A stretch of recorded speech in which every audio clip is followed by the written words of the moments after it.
So, welcome to the Defiant Spirit and this Wealth, Finance, and Investing Edition, Wealth 360, with my partner in all things financial, Michael Feiner. What's happening, brother? Not too much. Thanks for having me, B, as usual.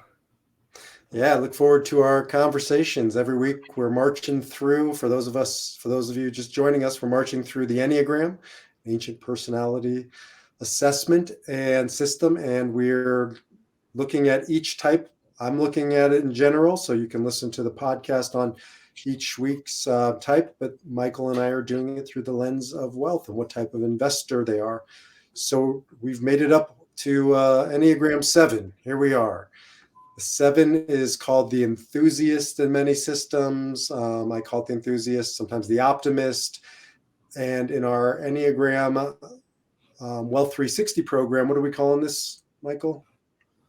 7 I think we said is the speculative investor. Is that that's right. That's where we are. I'll pull up my sheet here. The speculative investor. All right. So if you haven't listened to my Enneagram talk this week on the 7, I'll just give you a little recap, and Michael will jump in, and then we'll talk about how that translates to investing. 7s are pretty unmistakable. In fact, I think one just walked into your office, Michael, a few minutes yeah, ago. my golden retriever Apollo just came. He was dissatisfied I wasn't paying attention to him because he needs a lot of attention. So he went to the next three people who had milk bones. So that's kind of sums up a 7. He wanted to go with a good time in the food and things were happening. And you can never get enough milk bones, right? It's You the never get enough milk bones. He just came back from school. He just had a spa day, pre Christmas, holiday haircut today. So he's living large. He's looking good and living large, and he's a good Probably a model good of the thing sevens. for change. Yeah. So 7s are really known for the bright side of life. They're optimists by nature. They see possibility, I think, where others, only see reality. And it's both a blessing and a curse to be able to see past the clouds. It's always sunny in the life of a 7. And I was told once that 7s really are like solar energy. It's always there. It's always present. It's always on. The clouds can really do a number on a solar operated device. And I think the clouds of life can take its toll on a 7 when they don't necessarily come up against all that's right and good. And so sometimes 7s will avoid the painful realities, not want to go beneath the surface. But as you've been listening, hopefully you've heard, we can always defy our number. We can respond as the high side of the number. And that's really the reason why I use the Enneagram, is not to put anybody into a box, but to show us the box that we've either been put into or put ourselves into. And we try and help people find their way out. So what else would you add to the Enneagram 7, my friend? Oh, the Enneagram 7 are, like you said, the enthusiastic lives of the party. They are unmistakable. They seem to be always happy people or have a good attitude. Just a joy to be around, typically, just like we said for my golden retriever. But they thrive off of others. They're real extroverts, and they get their energy from being around people. So my dog just abandoned me because there are people in the office. So if I couldn't pay attention, he made his way, and now he's upside down getting petted. And I think that's true with Enneagram 7s in general. Is they go where the action is. Yeah, They're drawing to that. They need that energy of other. yeah, and even when we say where they go where the action is, as we talk about investments, the Enneagram 7s tend to thrive where the action is in the market, whatever that may be at the given point in time. So I'm sure you'll talk about that a little bit, but they certainly like to be in the current trend, if you will, or the current sector that tends to be doing well, not badly, but Yeah, well. they feed off of that energy. They have a hard time in general with sort of maybe the opposite of our blue chip investor, Enneagram 1. It's tried, it's true, it's steady. It's the ancient story of the tortoise and the hare, right? They're the hare. Oh, I love that. I guess that's why you're the rabbi. But the 1 is the tortoise and the 7 is the hare, right? I mean, it's really a perfect analogy. And there are just people who are that rabbit, that hare, who like the movement, who like to go fast, who, maybe are looking for shortcuts. They can get themselves into trouble. I've seen it before. But once they really learn how to develop that line to the one, because remember, there's a line in there, they can slow down. They can be more methodical and responsible. And so that's really the work of a one, is to slow it down a little bit. Oh, I love that analogy of the tortoise and the hare, because imagine, you know, getting a combination of the tortoise and the hare to actually make it to the end, but move a little faster. It'd be then no one tells you that part, right? If you could combine the two. That's right. They have a lot of the growth work for an Enneagram 7 is to be more one like, and the growth path for the one is to look more seven-ish. Yeah. And so we have a lot to learn from each other. Yeah. And guess what type of investments last year at this time sevens wanted? Last year at this time, Let's say December of 2021. crypto.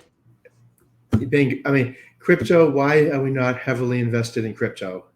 Right? That was the here, because crypto was going up like a rocket ship. So, yep, you got it. Not only heavily invested, all in. Oh, why are we not buying more crypto? We're missing out on the crypto. And we do buy a little bit of Bitcoin for clients, a little touch. Well, the here did a great job until February of 2022. And we all know, not so much the FTX with Sam, Bankman-Fried, but with the entire complex has been affected of crypto. Mm-hmm. So, but that would be a 7 investment, cryptocurrency. Not so much that everyone doesn't get some crypto in their portfolio, but a 7 would have wanted a lot of it. Yeah, so we call it the speculative investor for a reason, right? Because on the one hand, that's how big breakthroughs happen. I would argue that half of Silicon Valley is probably sevens, certainly the non-technical side, right? Not the founders from a tech perspective, but the founders of many startups that I've met are sevens because they're visionaries. They see what's possible. But the flip side is 9 out of 10 startups go under. That is so true, and probably 9 out of 10 speculative investments go sour. Mm-hmm. But the one that goes incredibly well goes incredibly well. So I imagine part of your work with a 7 is to help moderate their investments. It's just to moderate them and their investments of like, hey, guess what? We can't invest everything in crypto, Dogecoin, something we never, we can't do that. We could, but one person might win, but everyone else is going to be broke. So yeah, I don't even say moderate, but trying to make sure it's like, what was Wile E. Coyote and Roadrunner going off the cliff or getting hit by what was that big metal thing he used to get hit with? The anvil, yeah. The anvil, yeah. So you get hit with the anvil or you end up off the cliff because you're just chasing the Roadrunner. The Roadrunner doesn't end up off the cliff, but the coyote does. So the sevens, Enneagram 7, the Enneagram 3, which is Michael's type, the I forgot the name of the investor, we call it the growth investor, and the Enneagram 8, my type, the impact investor, are all the fast moving types. They're part of a same triad, and it's not coincidental that they tend to make more money because they rise in corporate settings and settings that pay well. They're movers and shakers. The challenge is they're movers and they're shakers, and sometimes they're moving too fast. They don't, Michael's a retired general in the National Guard. He'll tell you, you got to have the right people behind you, the supply chain behind you. You can't just keep moving forward at breakneck speed and break that supply line, or else you're going to find yourself out too far out front before the rest of the world can catch up. Is that a fair assessment of the battlefield? I mean, you have it all going today. I've You learned just from you. summarized thousands of years of military battles, and it makes me wonder. You just made me think, and I know this is slightly off topic, but it's your fault for bringing up the military thing. But I kind of wonder if Napoleon was kind of a 7. Have you thought? What do you think? I think from what I've read, Napoleon was an Enneagram 8 with a 8? 7, a strong 7 wing. Okay. makes sense because of, he's a strong leader, but only because when you said that, Napoleon's fault being a genius and great, military tactician and strategist was that he overextended his logistical capabilities, right? He went one step too far when he, fought against, say, Russia as an example. So, and I think a lot of sevens who probably the best military generals are probably, I'm guessing, eights, because they're more measured. A seven who is that could might be someone like a General Patton. They can be wildly successful, or they're going to crater. But you're right; they tend to overextend themselves, and that's their hubris, or that's their Achilles heel. So there's a lot of similarity between an eight and a seven. I think a fundamental difference is that eights have a little more piss and vinegar, and sevens have a little more. It's the French saying "joie de vivre," right? It's a joy for life. It's a Okay. zest. And so when you're with a seven, like for instance, here's a quintessential seven business investor type, Richard Branson, right? I think of Richard Branson as just out there wanting to experience it all. I think I read he has like 400 companies. Obviously, he's not running them all, but it's like insatiable and fun. And I mean, look at the companies he does too, right? They're not like, manufacturing, right? It's exotic, it's fun, it's jet setting, literally. And Yeah. so I think that that's a big difference between an eight and a seven. Okay. That makes a lot of sense. I think you put down like one of my favorite actors, Leonardo DiCaprio. That he Seven. seems like a real seven. I mean, that you did that. I think you put down Ted Turner, which makes a lot of sense. Ted Uh, Turner. I put down here. I'll just share some for people who are listening. Actually, even if you're yeah, watching the obvious seven I never thought of. I let you bring that up, right? let me guess. Magic Johnson. I don't know. Hugh Hefner. Oh, yeah, Hugh Hefner. Hugh I mean, Hefner that one, I is. was like, okay, that's the ultimate seven in business, right? I mean, who's the guy who does that now? Not Hugh Hefner. Um, there's a kind of an. I think he's in the cannabis business to some degree. Um, Dan Bilzerian, is it? I don't know. Dan. He's kind of the modern day Hugh Hefner, but with a cannabis take. But you know, So you can see like with Hef or with Richard Branson or Ted Turner, these are pioneers. I mean, each one of them pioneered industries that didn't yet exist or didn't exist in the way that they imagined it could, for better or worse. I'm not, saying Hefner's vision was all that great or wasn't. He got himself into a lot of trouble, or certainly became sort of a caricature, right? yeah, Almost a joke in some ways, because here's another thing about the sevens. Sometimes they're called Peter Pan syndrome, because if you think back on Peter Pan, it was the boy that never wanted to grow up. And on the one hand, like in your 20s or your 30s, and you're building a company, your startup, you're sleeping in the office, you're, really grinding and making it happen. There's something really, I don't know, powerful about that. Now you're in your 40s or your 50s or your 70s, your 80s, like Hef, and it's something shifts. It shifts from no long. It shifts from inspiring to a little pathetic, towards the end. yeah. I mean, that is true. There was an inflection point for sure. And so there's a growing up piece that I see with really healthy sevens. This is not to say you have, you're not. It's not a life sentence. You're seven or you're eight or whatever your number is. It's an opportunity to grow. So some the sevens I work with hit this inflection point, like Michael's saying, and they say, you know what, like I want to go to the next level, and that's a commitment. That's a relationship. That's just a growing up, as opposed to the Peter Pan thing when everybody else is passing them by. So you can see sevens go in either direction, either growing up or kind of remaining in that Playboy Hef mode, and just different realities. Well, I think I love, for people who haven't seen your products, or I call the encyclopedia of these Enneagram, he's done so many amazing products. So you need to go to the website and take a look at it. But the thing that I like that you did with Wealth 360, I wish I could take any credit for it, but I can't. But you did the comparison, kind of the Dr. Viktor Frankl reactive person versus the responsive Hmm. person. Hmm. And to me, when you say, because I know that's what I work on, and my integration is, what is my natural instinct as a three versus just my reaction versus how am I responding as a three? And you kind of just brought that up on the reaction. Is the inflection point for a seven, or really if any Enneagram, does that come down to that you're responding versus reacting, or is that one of the pieces? Yeah, you get to this point in life where life will present you with your curriculum, with your test. And do you want to finally face that test and stop reacting? This is Michael, this is what you're saying, and this comes from Viktor Frankl.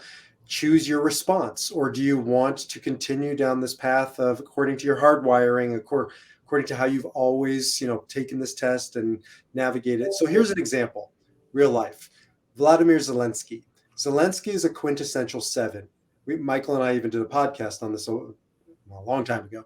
Um, and you look at Zelensky 10 years ago, he's a comedic actor. He's a joke. I mean, really, I saw some YouTube videos of him from 10 years ago doing some skit about, I don't know what, but it's like, this is the leader of the free world in some ways. Not 10 years ago, he wasn't.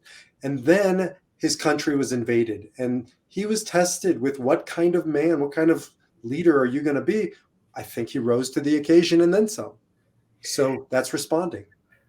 Yeah, I mean, it is amazing, like you said, to see the continuum of possibilities for being a joke, and the opposite sense of um, Hugh Hefner, right? He started kind of as a joke, and he literally as a comedian, but rose to the level of having that energy, but being an anti-joke.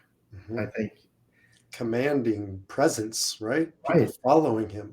Oh, Um, absolutely. It's just, but it is amazing the small differences, because the difference between that change, I'm sure happened, a little bit over time, but it is amazing the possibilities in the continuum of the Enneagram growth.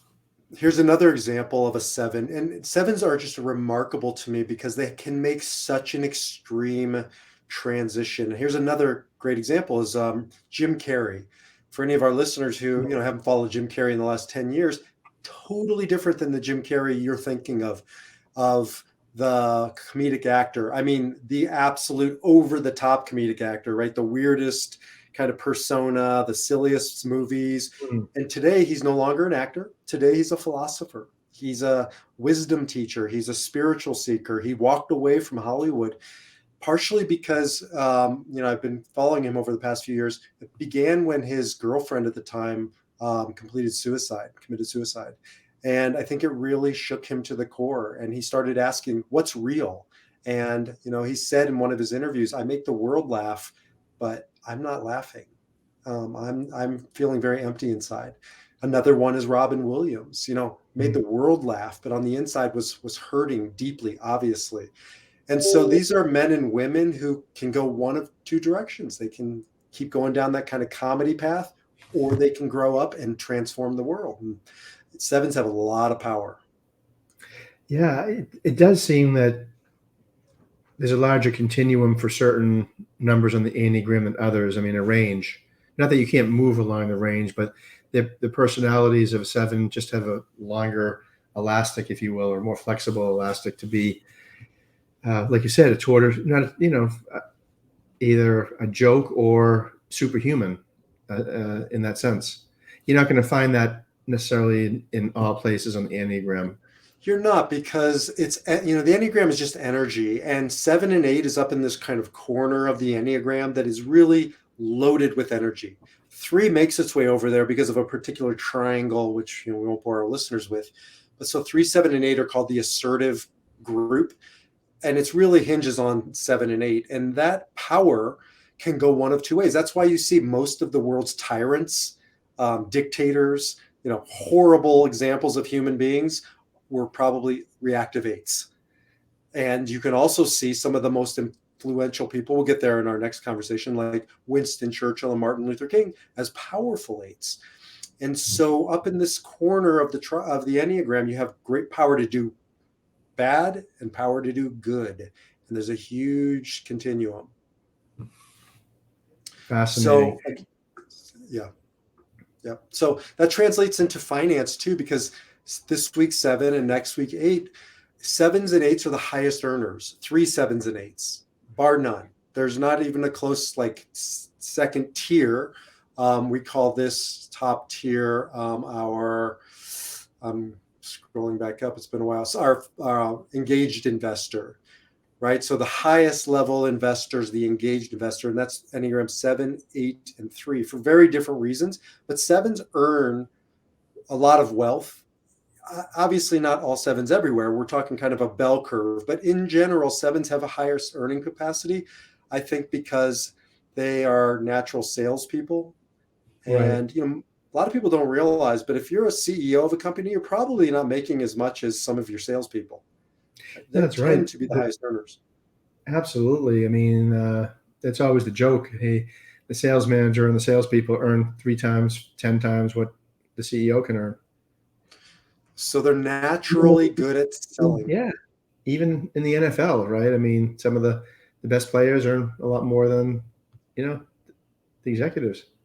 Absolutely, because they're superstars, and 7s will gravitate towards that space. If you look at like Hollywood, if you look at, I don't know, professional sports, disproportionately 3s and 7s.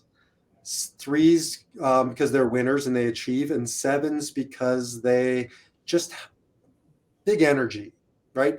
Yeah. Charismatic. Deion Sanders, right, has to be a 7. Deion Sanders is a perfect example. Magic Johnson is another one. Because the difference is the 3 may or may not be a compelling figure. You read about 3s sometimes, and like a Kobe Bryant, probably a 3. He was not charismatic. He didn't attract people to want to follow him. In fact, that was probably one of his Achilles heels. He had his hard time. But the 7s are just they're magnetic. And even when you walk into a room, like you walk into a party, if you hear the person who's captivating attention, it's probably a 7. It's just sort of this magical quality about them. Nothing against 3s or 8s, but they just don't have that 7 piece. And so that translates into how they make a living. 7s love freedom. It's interesting too. I just noticed this. So I put down for 7 kind of idealistic, speculative investors: Ted Turner, Richard Branson, Herb Kelleher. He's the founder of Southwest Airlines. Hugh Hefner. I don't know about John McAfee. He doesn't have the healthiest example, but I guess that's true with Yeah. 7s too, right? Yeah, I know he's definitely a reactive 7, or I'm not sure if he's quite a 7, but he certainly has a ton of 7 in him. He's So, he's crazy. He's crazy. so I think 7s can go off the deep end, but I also think if you look at Hefner, Kelleher, Branson, and Ted Turner, they're all in fun industries, right? I mean, they're not in boring industries. So, they're redefining airlines. It's like Kelleher. If you just Keller's a case study in a 7 saying we can have fun and do this too. Yeah, they seem to be people, and tell me if this makes sense, that are always looking at ways to do things either easier or better. Or not satisfied with status quo. Like I said, I don't know if it's funner, but to do it like, hey, we can do this better somehow. Or I don't know if it's even easier. Like some people are attracted to, why isn't it being done better, easier, faster? So, in general, 3s are going to be more efficient, and they're going to transform an industry through efficiency. 8s are going to do it through disruption. So efficiency, I think of, I just got glasses and I went to the mall and I went to Warby Parker. I don't know if you know Warby Parker, but they've Yeah. sort of streamlined buying glasses. And now it's just this efficient, methodical system. And it's boom, you're in and you're out. So that's a 3-ish kind of approach to success. And then the 8s are going to be disruptors, like Uber is a disruptive, Mm. Expedia disrupted industries. But 7s are going to do it from more of like, we could enjoy this experience. So Southwest Airlines came along and said, like, let's have fun. Let's make it cheaper. Let's make it more efficient, and let's have fun doing it. Or Ted Turner, right? He came along and he said, I want news 24/7, right? I want this to be almost like a party of news. You flip on the TV anytime you want, it's there. So there's a freedom with sevens that you don't get necessarily with other types. So I think freedom's the word I'm looking for. That's very interesting. Like you said, they tend to want things, like you said, lighter or to be happy. Another kind of seven-ish vibe for me is what took place with Robinhood, the app that, Oh you yeah. know, it feels very seven. Why does it feel seven? Everyone's so happy to be part of it. They trading stocks, making money. It was easy, like I said, very easy, which is, I guess, the dynamic of why that worked, right? Somehow they made stock trading fun and interesting, and people took it. Who would have guessed, right? That you could, like airlines. Why? How did flying an airline be more fun on Southwest than it is on Delta? Same product, same with stocks. So it is interesting how you can add that. I don't know if it's a. I know sevens. I would say, do they enjoy pleasure? But they Yeah, seek oh, pleasure. for sure. They're the Right? They seek hedonists. pleasure.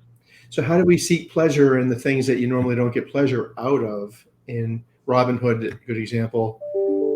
Like you Yeah, said, all of these things somehow we're going to seek pleasure flying on an airline or have fun doing it.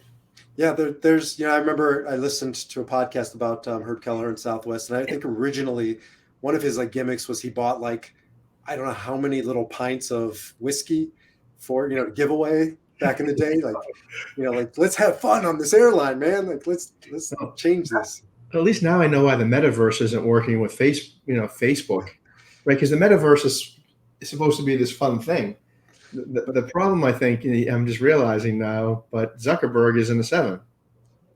Far from it, right? Right. So you need Herb Kelleher to do the metaverse, not Zuckerberg, right? I mean, it's supposed to be a fun, interesting, engaging thing, but he's not a fun thinker. He's coming at it differently. So it's just interesting to see how it's the right idea, but the wrong personality to probably get it to the adoption. Yeah. You look at Facebook and the original founder. God, I blinked on his name again. But if you watch the movie, the Social Network or whatever it was Yeah. called, he brings to life the guy from Napster who disrupted Oh Napster, yeah. Yeah. Sean Parker. Sean Parker. He Right? was a seven, clearly, Yeah, right? he was like 6'7" in there, but he's fun and like he basically tried to get those guys to lighten up and have fun and got them into some trouble because of it. But you need this combination. I've only seen that combination in Silicon Valley repeated over and over again. When I was working in high tech in Israel, fives and sevens, they need each other. That is interesting because I remember even in that movie where he said they were calling it the Facebook Mm-hmm. or some, and he's like, no, it's not the Facebook, it's just Facebook, which was transforming. And you're like, it sounds so ridiculous, but somehow that made it better. And of course, he was naked in bed with, I think, a woman while he was making that decision, but That that sounds right. Napster and looking at ways to make it more interesting from that angle. So I'm guessing a lot of people like in advertising have to be sevens or Yeah, media. Mad Men. Mad Men is all 7-3. Yeah, yeah. Somewhere 7 and 3 are really Don those. Draper. Yeah, Don Draper's probably a 3, but there's a lot of 7 in that world. I work in the media with a couple media companies now, and they're mostly sevens. It's a creative force. how can I want to be more seven. Yeah, you're built for the financial I know, but I industry. want to be everyone doesn't. I want to be more seven. Like, what do I have to do? Well, okay, yes and no, but if you do that, I need to find a new financial planner. Not that sevens Just a can't little, do it. just a little. I just want a little bit. Well, seven, but sevens, where you kind of go on vacation. You go get away from sort of that routine Yeah, and that rut. Sevens know how to have fun. Sevens know how to let loose and enjoy life. So we all need that seven energy. yeah. But I have like the awards that I've given to each type, and I have most likely to declare bankruptcy. Yes, I saw Sevens. that. I was like, come on. Now I feel like he's being a three. He's always insulting the us threes, but this one most likely to go bankrupt. Most likely to drop out of college and Yeah, create a startup. I think yeah. that's Most likely to be an entrepreneur. I think you had in there, right? most likely to be an entrepreneur. Most likely to land on their feet. I don't have that in there, Yeah, but oh yeah, I guess I do. Sevens land on their feet. They're survivors because and this is why they're entrepreneurs, because entrepreneurism, you have to be fluid. You have to be able to pivot. And this is the upside of what sevens don't really look too deep into the situation. They don't look at the negative data, they don't listen to the feedback. So you can hear, on the one hand, that's a blessing because they can move and adapt and pivot. On the other hand, they may shut out all of the negative data coming back from the market and not see, right, what needs to be seen, and not have the hard conversations. I've seen this. Sevens will tend to surround themselves with people who are like-minded, and they look at the people who poke holes as a bit of a wet blanket, but they need those hole pokers in their life to challenge some of those assumptions. They get in trouble, go bankrupt. yeah. Definitely idea people for sure. Right. So they're a head type. 5, 6, and 7 are the head types, and sevens are the ones who take their thinking and just run with it. Fives take their thinking and they go inwards, and you can just feel this introspection. But sevens are just on the move thinking. And so that the fast thinking processors, and they can make quick decisions. Now they need Michael Feiner, they need a financial planner to help keep their feet to the fire, stick with the plan, not go all in some exotic or interesting or fad kind of investment. And that's where I think a wise seven will know that his or her Achilles heel is also her bright spot, that ability to move and make quick decisions. So each one has strengths and weaknesses, and these are some of the seven. So here, a few more highlights. We've ranked them as the third sort of most ready to invest, best investors. I think we put Enneagram 3, the achiever, at the top. Then we put the Enneagram 8, and then we put 7. And I think 7 is still in the top tier kind of investor, but I think I put them as 3 because they don't have as much discipline as 3s and 8s. And I think that is their undoing. They tend to be that hare wanting it a little too quickly, and if you run that fast in the market, right, you can get yourself into some trouble. Yeah, they're definitely on the sugar high on things for sure. So still great investors, great earners, but also big spenders too. I mean, sometimes they'll spend more than they make, and that can obviously add up and be a problem. Sevens are, but sevens are probably the most resilient of any type. So that goes a long ways, I think, in finance That, and market that investing. is interesting. The most resilient. Yeah, sevens know they're survivors, and so they're always going to find a way. If I'm going to bet, I'm going to bet on a 7. I mean, you look at some of these examples, like Magic Johnson. I just think somebody like that, he just knew how to keep things moving. He always came out on top. He always, I mean, even like you see some of these professional athletes and they just lose it all. They make bad investments. But Magic Johnson, just a winner, just a survivor, just comes out on top. Anything else we want to say about sevens? Hit on quite a bit here. Well, I think for the why of sevens, because you taught me all of this, the system is about the why, trying to connect the why people do things. I think a lot of it is, as you mentioned, that the sevens cherish freedom, the ability to do what they want, when they want, how they want. Not a lot of other people in the Enneagram are like that, right? But they love the idea of having flexibility, freedom, the ability to do things. And that's what drives them. And that's how I ground them from some crazy investments. But say, yep, we understand you're doing this for that purpose potentially.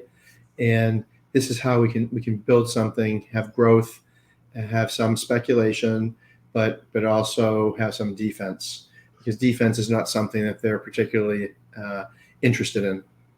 Offense, Unequivocally. fine. Defense, not so much. They are all about, the fast West Coast football Yeah, offense, that's no right. huddle offense. Right. The Um, the Ferraris.